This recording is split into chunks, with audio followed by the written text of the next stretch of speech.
नमस्कार दोस्तों। आज हम पाठ जो देखकर भी नहीं देखते हेलन केलर द्वारा रचित इस पाठ के प्रश्न उत्तर करेंगे। निबंध से प्रश्न 1। जिन लोगों के पास आंखें हैं वे सचमुच बहुत कम देखते हैं। हेलन केलर को ऐसा क्यों लगता था? उत्तर। हेलन केलर ने ऐसा इसलिए कहा क्योंकि जो लोग किसी चीज़ को निरंतर देखने के आदी हो जाते हैं वह उनकी तरफ अधिक ध्यान नहीं देते। उनके मन में उस वस्तु के प्रति कोई जिज्ञासा नहीं रहती। ईश्वर की दी हुई देन का वह लाभ नहीं उठा सकते। प्रश्न 2। प्रकृति का जादू किसे कहा गया है? उत्तर। प्रकृति में होने वाले निरंतर परिवर्तन को प्रकृति का जादू कहा गया है। प्रकृति में अपार सौंदर्य भरा पड़ा है। मुलायम मुलायम फूलों का एहसास अपार आनंद प्रदान करता है। प्रश्न 3। कुछ खास तो नहीं? हेलन की मित्र ने यह जवाब किस मौके पर दिया और यह सुनकर हेलन को आश्चर्य क्यों हुआ? क्योंकि प्रकृति में चारों ओर देखने और समझने की बहुत सी चीज़ें हैं, फिर भी उनकी मित्र कह रही है कि मैंने कुछ खास नहीं देखा। लेखिका का मानना है कि वे कुछ भी देखना ही नहीं चाहती। वे उन चीज़ों की चाह ज़रूर करती है जो उनके आसपास नहीं है। प्रश्न 4। हेलन केलर प्रकृति की किन चीज़ों को छूकर और सुनकर पहचान लेती थी? पाठ पढ़कर इसका उत्तर लिखो। उत्तर। हेलन केलर प्रकृति की अनेक चीज़ें जैसे भोजपत्र, पेड़ की चिकनी छाल, चीड़ की खुरदरी छाल, टहनियों में नई कलियां, फूलों की पंखुड़ियां की बनावट को छूकर और सूंघकर पहचान लेती थी। प्रश्न 5।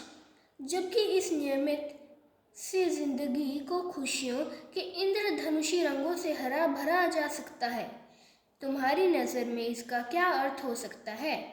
प्रकृति की इस अनुपम देन को यदि हम सही ढंग से देखें व महसूस करें तो हमारी ज़िंदगी खुशियों से भर जाएगी। हमारी ज़िंदगी से दुख कोसों दूर चले जाएंगे। प्रश्न 1। आज तुमने अपने घर से आते हुए बारीकी से क्या क्या देखा और सुना? मित्रों के साथ सामूहिक चर्चा कीजिए। प्रश्न 2। कान से न सुनने पर आसपास की दुनिया कैसी लगती होगी? इस पर टिप्पणी लिखो और साथियों के साथ विचार करो। प्रश्न 3। तुम्हें किसी ऐसे व्यक्ति से मिलने का मौका मिले जिसे दिखाई न देता हो तो तुम उसे प्रकृति के उसके अनुभवों के बारे में क्या क्या पूछना चाहोगे और क्यों? उत्तर। हमारे स्कूल में हिंदी के एक अध्यापक हैं जिन्हें दिखाई नहीं देता। वे बच्चों के हाथ के स्पर्श से ही उसे पहचान लेते हैं। वे सभी अध्यापकों को छू कर पहचान लेते हैं। वे कक्षा में बिना किसी सहारे के चले जाते हैं। हमें उनसे पूछना चाहेंगे कि यह सब कैसे होता है? वे कक्षा में अकेले कैसे चले जाते हैं? प्रश्न 4। हम अपनी पांचों इंद्रियों में से आँखों का इस्तेमाल सबसे ज़्यादा करते हैं।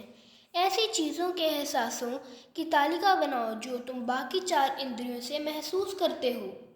उत्तर। सुनना, संगीत, वाहनों की आवाज़, बादलों की गड़गड़ाहट, पक्षियों की कलरव, कोयल व मोर की मधुर आवाज़, चखना, भोजन, फल, कुड़वाहट, मिठास, खटास, सूंघना, फूलों की गंध, भोजन की खुशबू, पक्षी का गिलगिलापन, कूड़े की दुर्गंध, छूना, फूलों की कोमलता, पत्थर की कठोरता, कपड़े की चिकनाहट, घास की कोमलता। प्रश्न 5। कई चीज़ों को छूकर ही पता चलता है, जैसे कपड़े की चिकनाहट या खुरदरापन, पत्तियों की नसों का उभर आदि। ऐसी और चीज़ों की सूची तैयार करो जिनको छूने से उनकी खासियत का पता चलता हो। उत्तर। पत्थर की कठोरता, फूलों की कोमलता, कोमलता, घी की चिकनाहट, रेत की किरकिराहट और पक्षी का गिलगिलापन। भाषा की बात। प्रश्न 1। पाठ में स्पर्श से संबंधित कई शब्द आए हैं। नीचे ऐसे कुछ और शब्द दिए गए हैं। बताओ कि किन चीज़ों का स्पर्श ऐसा होता है।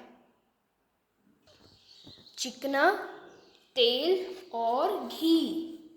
मुलायम, बाल, घास और रुई। लिजलिजा, कुत्ते का पिल्ला, चूजा और केंचुआ। सख्त, पत्थर। चिपचिपा, शहद। खुरदरा, पेड़ की छाल और फर्श। ऊबड़ खाबड़, रास्ता और सड़क। भुरभुरा, रेत और आटा। प्रश्न 2। अगर मुझे इन चीज़ों को छूने भर से इतनी खुशी मिलती है तो उनकी सुंदरता देखकर तो मेरा मन मुग्ध ही हो जाएगा। ऊपर रेखांकित संज्ञाएं क्रमशः किसी भाव और किसी की विशेषता के बारे में बता रही हैं। ऐसी संज्ञाएं भाववाचक संज्ञाएं कहलाती हैं। गुण और भाव के अलावा भाववाचक संज्ञाओं का संबंध किसी की दशा और किसी कार्य से भी होता है। भाववाचक संज्ञा की पहचान यह है कि इससे जुड़े शब्दों को हम सिर्फ महसूस करते हैं, देख या छू नहीं सकते। नीचे लिखी भाववाचक संज्ञाओं को पढ़ो और समझो।